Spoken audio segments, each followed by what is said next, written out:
사도신경 고백하심으로 새벽기도에 시작하도록 하겠습니다. 전능하사 천지를 만드신 하나님 아버지를 내가 믿사오며 그 외아들 우리 주 예수 그리스도를 믿사오니 이는 성령으로 잉태하사 동정녀 마리아에게 나시고 본디오 빌라도에게 고난을 받으사 십자가에 못 박혀 죽으시고 장사한 지 사흘 만에 죽은 자 가운데서 다시 살아나시며 하늘에 오르사 전능하신 하나님 우편에 앉아 계시다가 저리로서 산자와 죽은 자를 심판하러 오시리라. 성령을 믿사오며 거룩한 공회와 성도가 서로 교통하는 것과 죄를 사하여 주시는 것과 몸이 다시 사는 것과 영원히 사는 것을 믿사옵나이다. 아멘. 찬송가 502장 찬양하겠습니다. 502장입니다.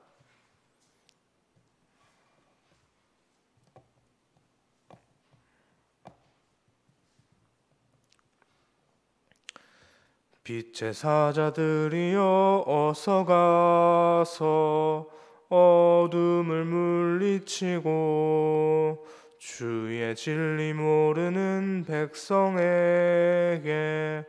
복음의 빛 비춰라.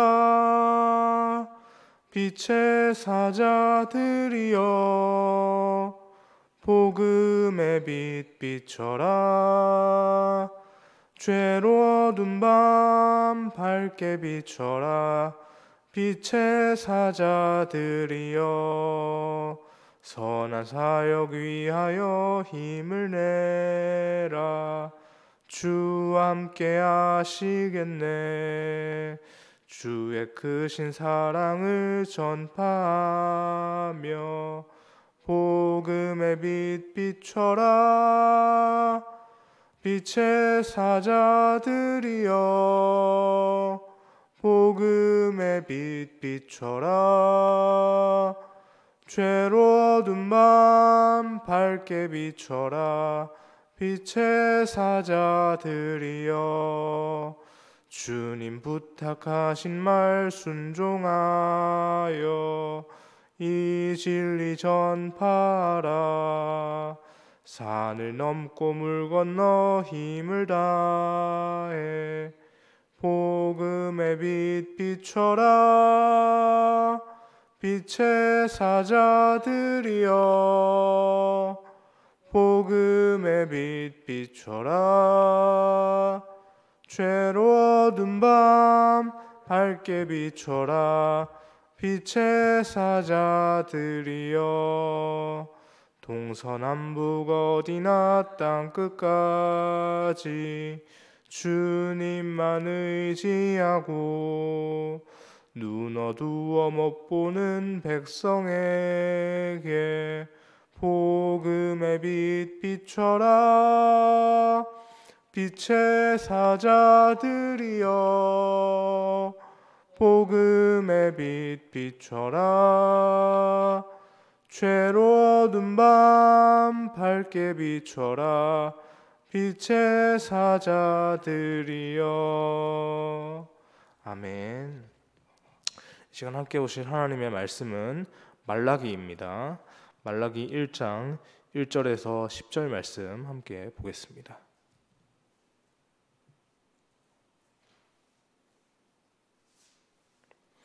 말라기 1장 1절부터 10절까지 말씀입니다. 네, 찾으셨으면 제가 먼저 1절 읽고 교독하다가 10절 말씀 함께 읽겠습니다. 여호와께서 말라기를 통하여 이스라엘에게 말씀하신 경고라.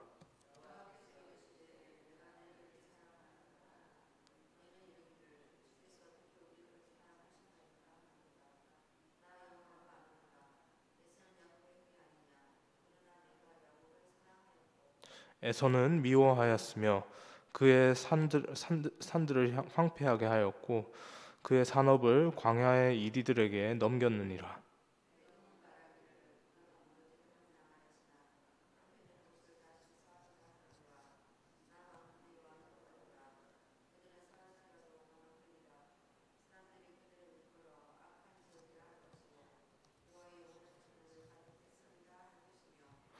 너희는 눈으로 보고 이르기를 여호와께서는 이스라엘 지역 밖에서도 크시다 하리라.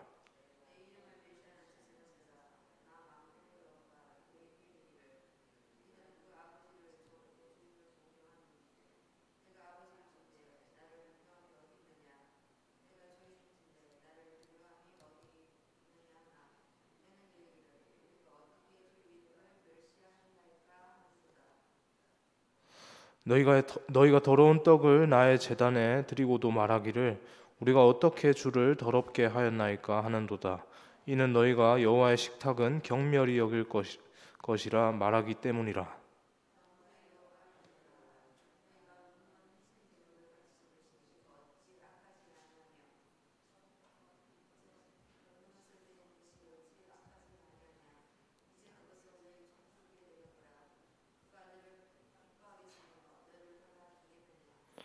만군의 여호와가 이르노라. 너희는 나 하나님께 은혜를 구하면서 우리를 불쌍히 여기소서 하여 보라.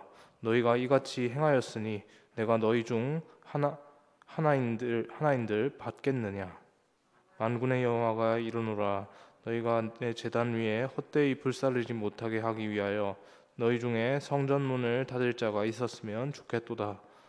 내가 너희를 기뻐하지 아니하며 내가 손으로 드리는 모든 것을 받지도 아니하리라.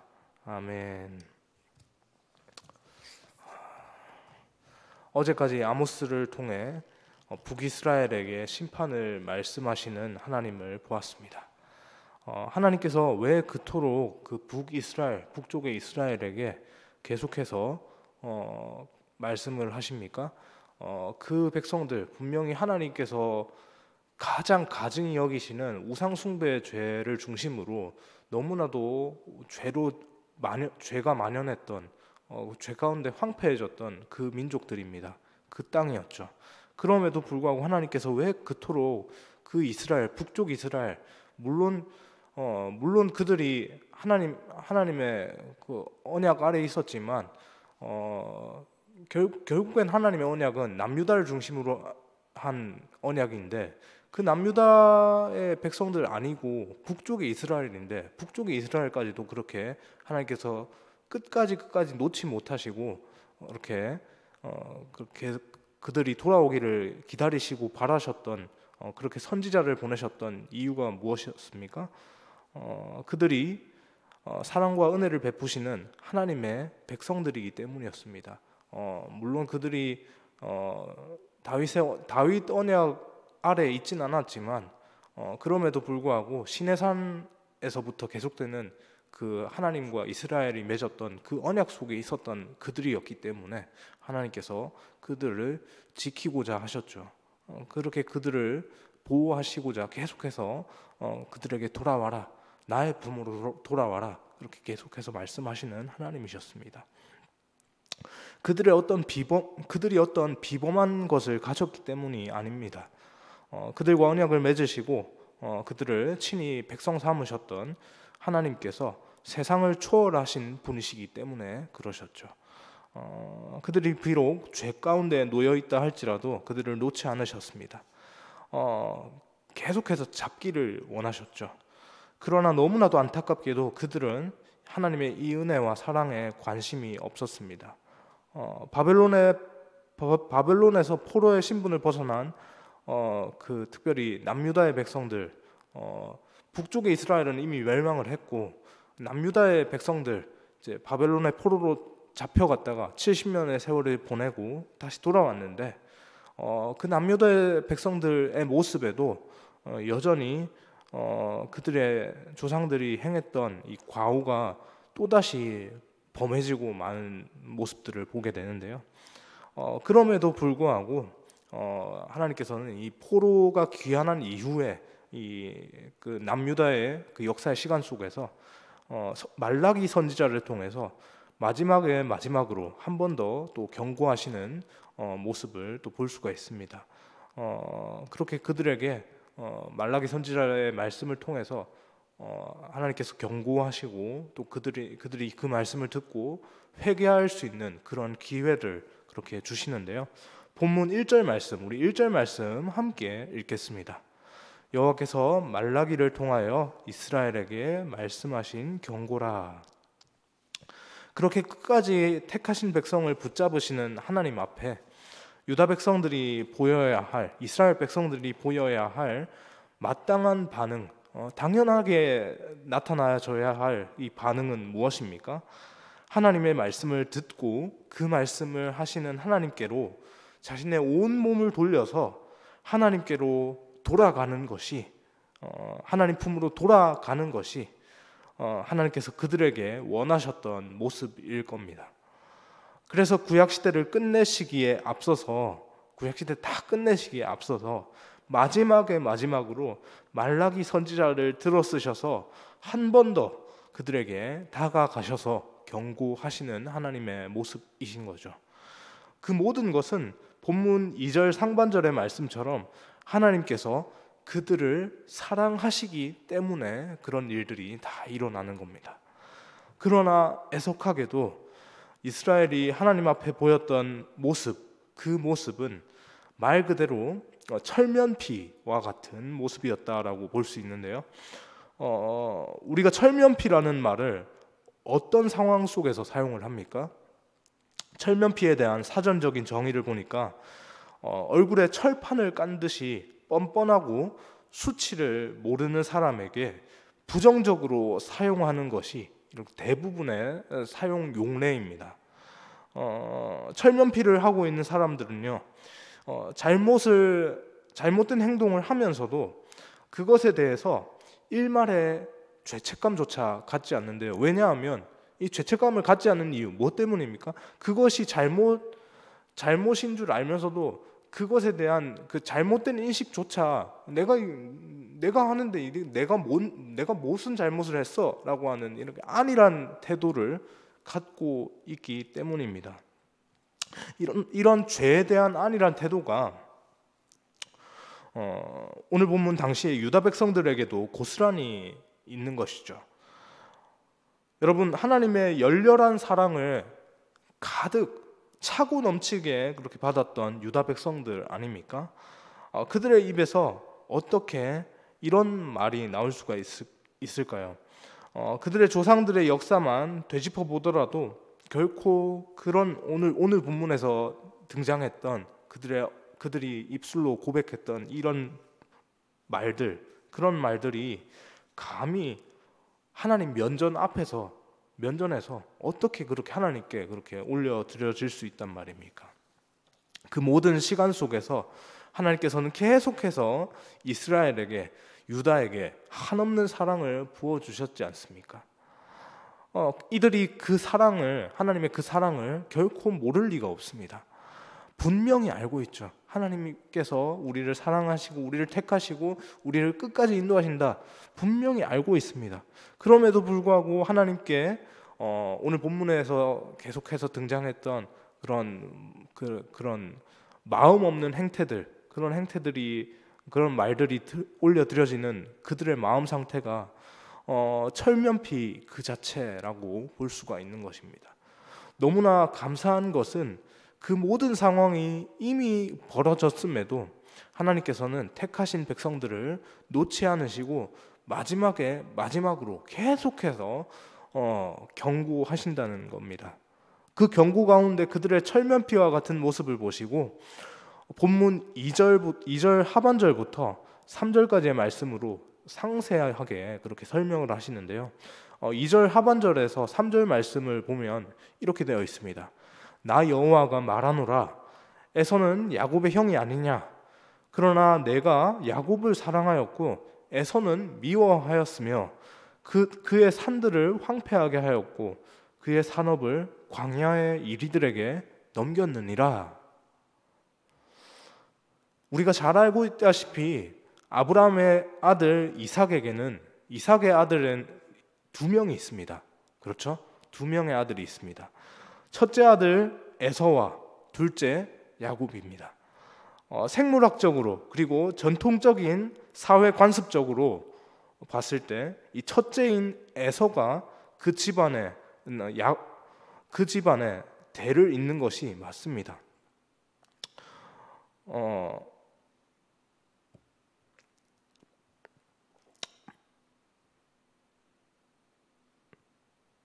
그런데 하나님께서는 이 이삭의 대를 잇는 자로서 누구를 택하셨습니까? 에서입니까? 야곱입니까? 야곱을 택하셨습니다. 야곱이 태어나기도 전에 그를 택하셨습니다. 이것은 전적으로 하나님의 택하심이죠. 그렇게 그 야곱을 이스라엘이 되게 하셨고 그의 할아버지 아브라함과 맺으셨던 언약을 별과 같이 그 민족들을 너의 자손을 많게 하겠다라고 하는 그 말씀, 그 언약을 그대로 이루셨습니다. 그리고 모든 민족과 나라들 가운데 그 중심에 이스라엘을 세우시고 그렇게 하나님의 백성, 하나님의 나라로서 그렇게 인도를 하셨죠. 그 모든 것이 여호와라고 하는 하나님의 이름에 담겨져 있습니다. 언약을 이루시는 하나님, 그 여호와라는 그 이름에 담겨져 있는 겁니다. 이스라엘의 역사의 시간을 통해서 그들에게 이 사실을 분명히 보이셨습니다. 그리고 그들 또한 이 사실을 결코 모르지 않습니다. 분명히 알고 있죠. 본문 5절 말씀입니다. 5절 말씀 우리가 함께 읽어보겠습니다. 너희는 눈으로 보고 이르기를 여호와께서는 이스라엘 지역 밖에서도 크시다 하리라. 하나님께서는 결코 이스라엘 안에만 속하시지 않는 분이라고 그렇게 분명히 그들이 알고 있습니다. 그런데 5절에 이러한 고백을 받으셨던 그 하나님께서 오늘 본문 후반부에 보이시는 반응은 너무나도 예상 밖입니다. 하나님께서 하나님됨을 보이셨고 그들 또한 그 사실을 깨닫고 하나님 앞에서 그의 광대하심을, 주님 되심을 높이고 있다면, 그렇다면, 그런 상황이라면 하나님께서 이 상황 가운데서 이것들을 보시고 내가 너무 기쁘다, 너무 감격스럽다 라고 그렇게 기뻐하셔야 하는데 그와는 정반대의 모습을 보이시고 있으신 것이죠. 본문 6절 말씀 앞부분을 보니까 이렇게 말씀을 하십니다. 내 이름을 멸시하는 제사장들아 라고 그렇게 말씀을 하십니다. 하나님께서 유다의 제사장들에게 진노하십니다. 하나님의 이름을 멸시한다라고 그렇게 말씀을 하시죠. 그들의 행동 속에 하나님을 멸시하는 모습이 있었습니다. 6절 말씀 중간을 보면요, 아들은 그 아버지를, 종은 그 주인을 공경하니 내가 아버지일진데 나를 공경함이 어디 있느냐? 내가 주인일진데 나를 두려워함이 어디 있느냐? 라고 되어 있습니다. 아들은 아버지가 있기에 존재합니다. 아버지가 없는데 어찌 그 자녀가 덩그러니 그 사이에 이 과정들을 건너뛰고 아버지가 없는데 자녀가 어떻게 있을 수가 있습니까? 종 또한 마찬가지죠. 종이 있으려면 그를 모시도록 하는 종이 모시도록 하는 그 주인이 있어야 합니다. 그 섬기는 주인이 있기에 종이 존재하는 것이죠.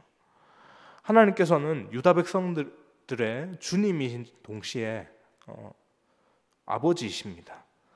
그들이 진정으로 하나님께 대해서 우리의 아버지이시고 우리 주님이시고 나의 주인, 나의 주님이시다라고 하는 이 생각을 갖고 있다면 그들의 행동으로, 그들의 머릿속에만 이런 생각들이 머무는 것이 아니라 그들의 행동으로 그에 상응하는 것들이 보여져야 하는 것이죠.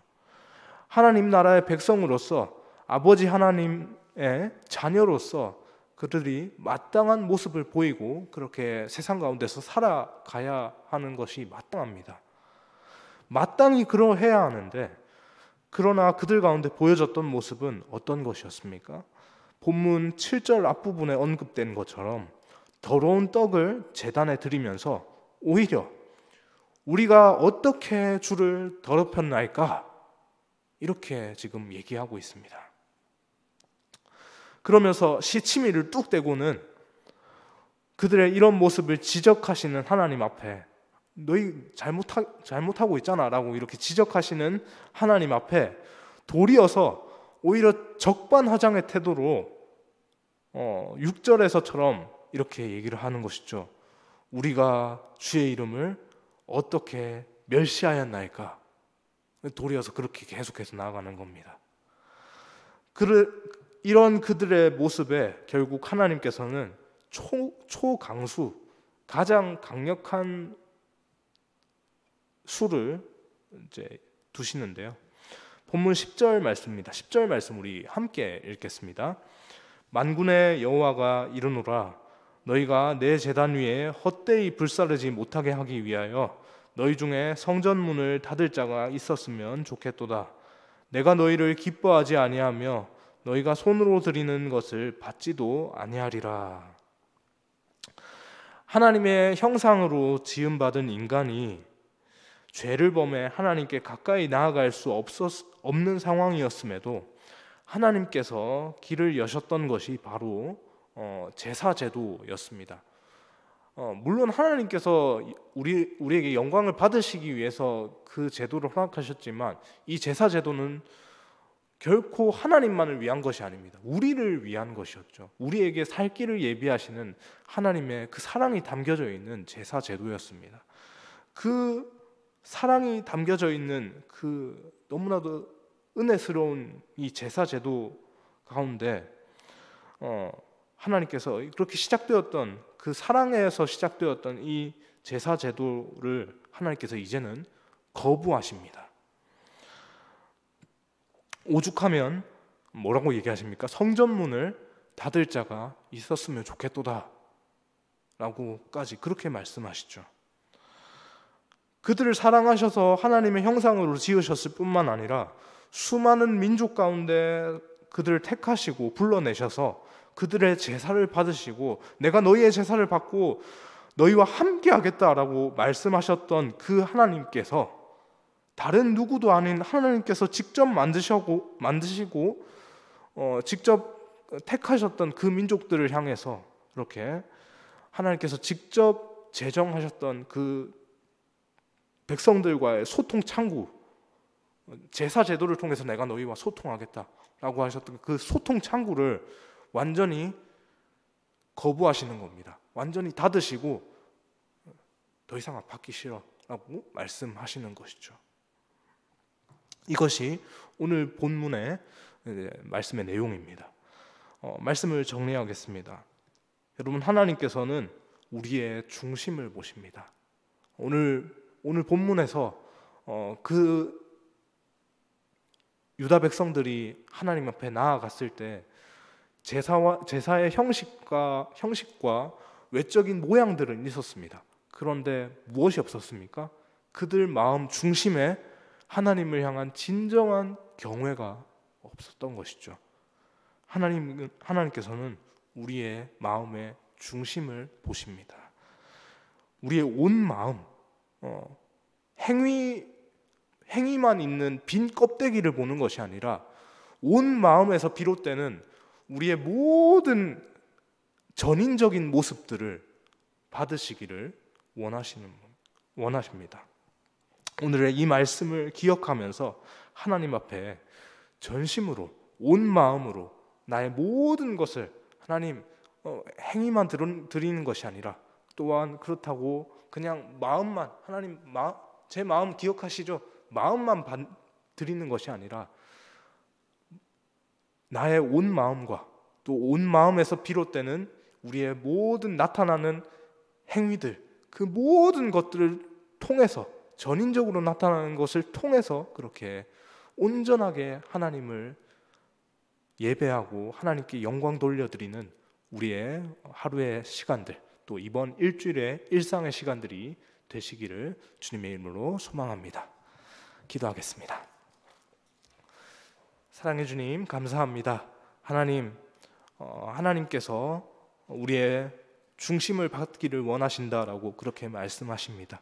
하나님의 그 말씀을 우리가 오늘도 붙잡고 나아가게 하여 주옵소서. 하나님,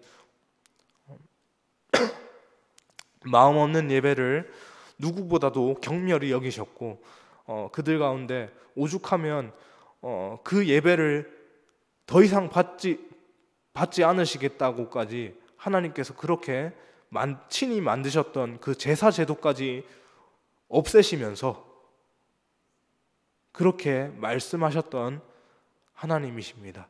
하나님의 그 안타까운 마음, 애통하는 마음, 그 마음 우리가 오늘 말씀을 통해서 기억하게 하시고, 하나님 우리의 모습 가운데서는 그런 빈 껍데기 같은 신앙의 모습이 아니라 하나님께서 진정으로 기뻐하시는 우리의 마음에서부터 비롯되는 행동으로 나타나는 우리의 전인적인 신앙의 모습이 우리 삶에 가득하게 하여 주옵소서. 그것을 통해서 하나님께 기쁨이 되어지고, 하나님의 기쁨이 이 땅 가운데 믿지 않는 모든 이 땅 가운데 있는 백성들에게까지도 그렇게 우리를 통해서 흘러갈 수 있도록, 하나님 우리가 그 통로가 될 수 있도록 하나님 인도하여 주옵소서. 감사합니다. 이 모든 말씀 살아계신 예수님의 이름으로 기도합니다. 아멘.